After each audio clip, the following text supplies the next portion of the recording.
ശിക്ഷാവിധിയിൽ തൃപ്തരല്ലെന്നാണ് കൃപേഷിന്റെയും ശരത്ലാലിന്റെയും കുടുംബം പറയുന്നത്. ആദ്യ 8 പ്രതികൾക്കും വധശിക്ഷയാണ് ആഗ്രഹിച്ചത്. കെ വി കുഞ്ഞിരാമൻ ഉൾപ്പെടെയുള്ളവർക്കുള്ള ശിക്ഷ കുറഞ്ഞുപോയി. കോൺഗ്രസുമായി ആലോചിച്ച് അപ്പീൽ നൽകുമെന്നും കുടുംബം പ്രതികരിച്ചു. അതിലേക്ക് ഒന്നും പറയാനും കഴിയുന്നില്ല. സന്തോഷവും സങ്കടവും 6 വർഷമായി കാത്തു നിൽക്കുന്നു. ഞങ്ങളെ മക്കളെ ഇല്ലാതാക്കി ശിക്ഷ കിട്ടാൻ വേണ്ടിട്ട്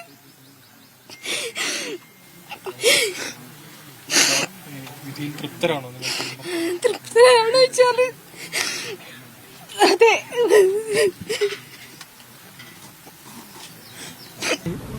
14 പ്രതികൾക്കും വധശിക്ഷ കിട്ടുമെന്നാണ് ഞങ്ങളുടെ പ്രതീക്ഷ ഉണ്ടായത്.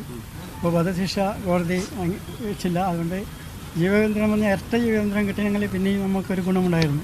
ജീവബന്ധനം എന്ന് വെച്ചാൽ ചെറിയ ശിക്ഷയായിപ്പോയി. ഇതിൽ MLA-മാർക്കെല്ലാം കിട്ടിയത് ചെറിയ ശിക്ഷയാണ്, 5 വർഷമാണ്. അവർക്കും കൂടി കിട്ടുന്നതാണ് ജീവബന്ധനം കിട്ടുന്നതാണ് ഞങ്ങൾ മനസ്സിലാക്കിയത്. പക്ഷെ അത് കിട്ടിയില്ല. എല്ലാവരും പ്രാർത്ഥനയുടെ ഫലമാണ്. ഞങ്ങളുടെ ആങ്ങളമാർക്ക് നീതി ലഭിച്ചു. 6 വർഷത്തെ പോരാട്ടത്തിന്റെ ഫലമാണ് ഇന്നുണ്ടായത്. ഒരുപാട് സന്തോഷമുണ്ട്. പക്ഷെ വെറുതെ വിട്ടവർക്കും ശിക്ഷ കിട്ടണം എന്നാണ് ആഗ്രഹിക്കുന്നത്. ഒരു പരിധിവരെ തൃപ്തരാണ്. എങ്കിലും ആശങ്ക എന്ന് വെച്ചാൽ 10 പേരെ വെറുതെ വിട്ട് 10 പേരെ ഈ കുറ്റത്തിൽ പങ്കാളികളായ 10 പേർ പുറത്തു നിൽക്കുമ്പോൾ ഞങ്ങൾക്ക് ഇനിയും ഇവിടെ ആശങ്കയാണ്. കാരണം അവർ രക്ഷപ്പെട്ടു. അവർക്ക് ഇനി എന്ത് ചെയ്യാം? അവർക്ക് ഒന്നും പ്രശ്നങ്ങളില്ല. എത്ര തെറ്റ് ചെയ്ത് കഴിഞ്ഞാൽ രക്ഷപ്പെടാനുള്ള മാർഗം ഇവർ ഒപ്പിച്ചു വെച്ചിട്ടുണ്ടല്ലോ. CK ശ്രീധരനായാലും അതുപോലെ സർക്കാരും. അപ്പോൾ അതിൽ നിന്ന് ഇനി എത്ര തന്നെ നമ്മൾ വിഷമിച്ചാലും, എത്ര ത്യാഗം സഹിച്ചാലും, എത്ര സമ്പത്ത് നഷ്ടപ്പെട്ടാലും ഞങ്ങൾ ഈ പ്രതികളെ തടങ്കലിലാക്കും വരെ പൊരുതും. അതിന് യാതൊരു സംശയമില്ല. അതിനുവേണ്ടി ഹൈക്കോടതി വരെ ഞങ്ങൾ പോകും.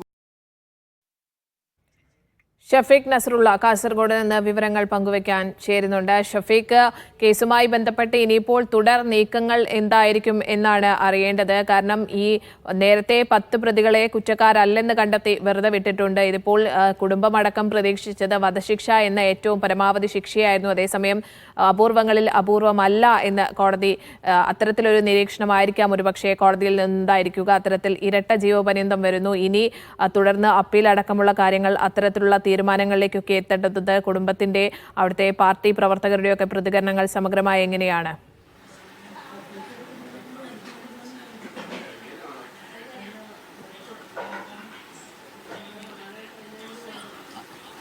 CBI കോടതി ഇവരെ കുറ്റക്കാരാണെന്ന് കണ്ടെത്തിയതിനു ശേഷം കുടുംബം ഏറെ പ്രതീക്ഷിച്ചിരുന്നത് ഇതിൽ വധശിക്ഷ ലഭിക്കും എന്നതായിരുന്നു. വധശിക്ഷ ലഭിക്കണമെന്ന പ്രാർത്ഥനയിലുമായിരുന്നു കുടുംബം ഉണ്ടായിരുന്നത്. പക്ഷേ ഇരട്ട ജീവപര്യന്തമാണ് ലഭിച്ചത്. ഇതിൽ തങ്ങൾ പൂർണ്ണ തൃപ്തരല്ല, എങ്കിൽ തൃപ്തിയുണ്ട് എന്ന് കുടുംബം പറഞ്ഞു വെക്കുന്നുണ്ട്. അതോടൊപ്പം 4 CPM നേതാക്കളുടെ ശിക്ഷ 5 വർഷം വീതം തടവ് ശിക്ഷ അത് കുറഞ്ഞുപോയി എന്ന് കുടുംബം പറയുന്നുണ്ട്. അവർ ഗൂഢാലോചന നടത്തിയതിൽ പങ്കാളിയാണ്, പക്ഷേ അത് തെളിയിക്കുന്നതിൽ പരാജയപ്പെട്ടിട്ടുണ്ട്.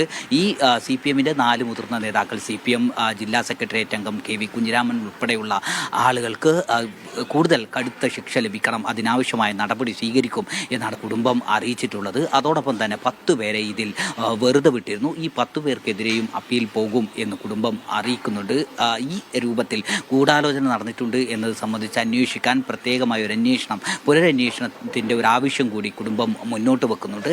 ഈ ശിക്ഷാ വിധിയിൽ തൃപ്തി രേഖപ്പെടുത്തുമ്പോഴും പൂർണ്ണമായി ഒരു തൃപ്തി കുടുംബം പറയുന്നില്ല. കാരണം അവർ ഈ കുറ്റകൃത്യം നേരിട്ട് പങ്കാളികളായി കൊലക്കുറ്റം ചുമത്തിയ മുഴുവൻ ആളുകൾക്കും വധശിക്ഷ ലഭിക്കുമെന്നൊരു പ്രതീക്ഷയിലാണ് ഉണ്ടായിരുന്നത്. ഇരട്ട ജീവപര്യന്തമാണ് ലഭിച്ചത്.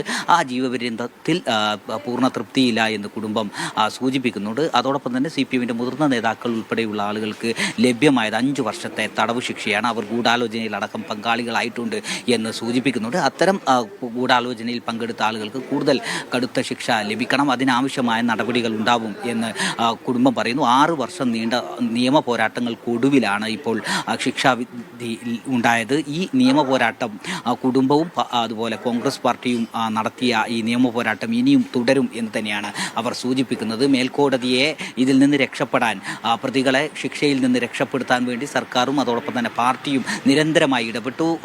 കോടിക്കണക്കിന് രൂപ അതിനുവേണ്ടി ചെലവഴിച്ചു. ഇനിയും മേൽക്കോടതിയെ സമീപിച്ചുകൊണ്ട് ഈ ശിക്ഷയിൽ ഇളവ് ലഭ്യമാവുന്നതിനുള്ള നടപടി പാർട്ടിയും സർക്കാരും ഒക്കെ നടത്തും. അത് പക്ഷേ തങ്ങൾ 6 വർഷം നിയമ പോരാട്ടം നടത്തിയ തങ്ങൾ ആ ശിക്ഷയിൽ നിന്ന് ഇടവ് ലഭിക്കാതിരിക്കുന്നതിന് വേണ്ടിയുള്ള പോരാട്ടം തുടരും എന്ന് തന്നെയാണ് കുടുംബം പറയുന്നത്. തന്നെ നേരത്തെ ശരത്ലാലിൻ്റെയും കൃപേഷിൻ്റെയും കുടുംബം സൂചിപ്പിച്ചിരുന്നു.